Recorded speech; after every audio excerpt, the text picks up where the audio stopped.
Hello, good day, and welcome to this session on the strategic roles of logistics. By the end of this session, you should be able to state the role of logistics in the economy, as well as state the five rights of logistics, and finally, explain the roles of logistics in terms of utility creation.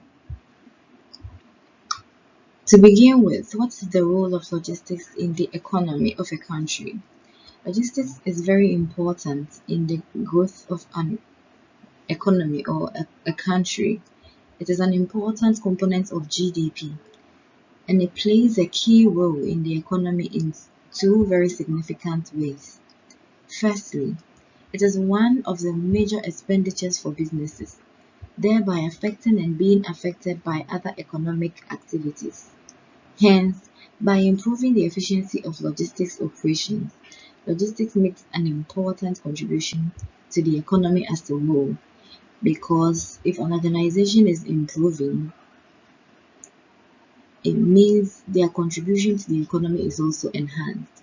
So organizational growth is positively linked to economical growth, such that if businesses are growing in an economy, their contribution to taxes as well as their contribution to other economic activities is also enhanced. Hence, being part of the major expenditures of every business, logistics plays a key role in economic activities. Secondly, logistics supports the movement and flow of many economic transactions. It is an important activity in facilitating the sale of all goods and services. For instance, if customers cannot get goods delivered to them, there is no way they can make monies available to buy them, meaning that logistics facilitates the movement of goods and services so that customers can buy it, consume them, and in the end are satisfied in general. Therefore, we can say that customer service outcomes cannot be achieved when logistics are not in play. Logistics adds value by creating time and space utility. Utility is basically the satisfaction or value that a person gets from consuming an item. From an economic point of view, utility represents the value or usefulness that an item or a service has in fulfilling a want or need. So there are four types of utility, that is form utility, possession utility, time utility, and place utility. You should note that time and place utility are ultimately supported by logistics, while form and possession utility are not necessarily directly linked to logistics. Form utility is the process of creating the good or service or putting in the proper form for the customer. So a form utility can basically refer to the activity of making a product available to customers. So converting raw materials into finished goods and delivering it to a customer can be seen as a form utility, putting raw materials into an acceptable form so that customers can consume them and be satisfied. You can see them, that utility that they get or the satisfaction that they get from a product being made available to them is what we term as form utility. Then possession utility is the value added to a product because the customer is able to take actual possession. So it can be seen in the form of helping customers to acquire a product that they cannot afford by extending a loan to them. So customers cannot afford the form utility, but if you put in steps to ensure that they are able to access them, you are in one way or the other helping them to possess and enjoy some satisfaction from their possession, and that satisfaction is what we term as the possession utility. You can see that form utility and possession utility is not necessarily linked with the movement of goods and services, which is the goal of logistics. That is why earlier on we saw that form and possession utility are not necessarily directly related to logistics. However, regardless of their indirect relation to logistics. They cannot be achieved when goods do not satisfy, or when logistics in terms of the five rights are not satisfied.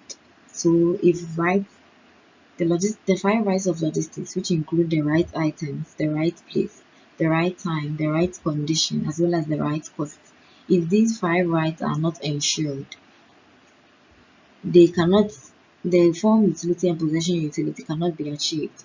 So if the right items is not being made available to the customer at the right place, in the right time, in the right condition, and if the right cost is not charged for the good, the form utility, which is the satisfaction a customer gets from getting access to a product, as well as possession utility, which arises from aiding customers to acquire a product that they wouldn't necessarily have been able to acquire, cannot be achieved if the five rights are not present. Then you move on to time utility. Time utility refers to the value that a customer has by having an item when it is needed, and you can see that this is more closely related to logistics because of the principle when, the time that it is needed. Logistics ensures that goods are moved from one place to the other as and when they are needed. And then place utility. It is also the value added by having an item or service available at the specific designated location that it is needed. If a product is desired by consumers is in transit, in a warehouse, or in another store, it does not create any place utility for them. So let's have a look at the roles of logistics in an organization. Within an organization, logistics is key to improve profitability as well as competitive performance of firms. Logistics is interlinked with other functions in the organization to ensure that communication as well as goods movement is done effectively and efficiently, so that the profit motive of the organization is achieved, as well as the value creation of the entire supply chain is also achieved. So logistics, one of the roles logistics plays in an organization is that it serves as a competitive lever, such that it helps customers to get the right product at the right time, in the right state, at the right cost. So in the end, customers are always satisfied and do not tend to consider moving to a competitor to acquire goods. So if the goal or if the five rights of logistics are undertaken effectively, you realize that customers are always satisfied and with the product offense of an organization.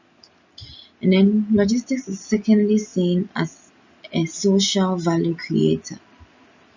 So logistics ensures that customers or people in an area are satisfied with the logistics system. So let's take, for instance, when facilities are closely located to each other, where there is little or no unnecessary transport mileage. In essence, this means that there is no emissions into the environment, thereby harming people who reside in a given society. So the end is that the people in a society are protected, thereby creating social value. Another way that you can see social value creation is that goods are made available to satisfy customer needs, and customers form part of the society. So if customers are satisfied in a given society, it means that value is being created for that society in general. Then logistics is also seen as a sustainability enabler, as I've said earlier. Transport mileage, when it is reduced, ensures that the ecosystem as well as the environment is protected. Also, when the right transportation modes are used, or the transportation means, when the right transportation means are used, it helps to reduce carbon footprint as well as protect the environment in the form of reduced emissions and greenhouse gas. In this session, You have learned about the role of logistics in the economy, as well as the five rights of logistics. And then you have also understood the roles of logistics in terms of utility creation. Thank you.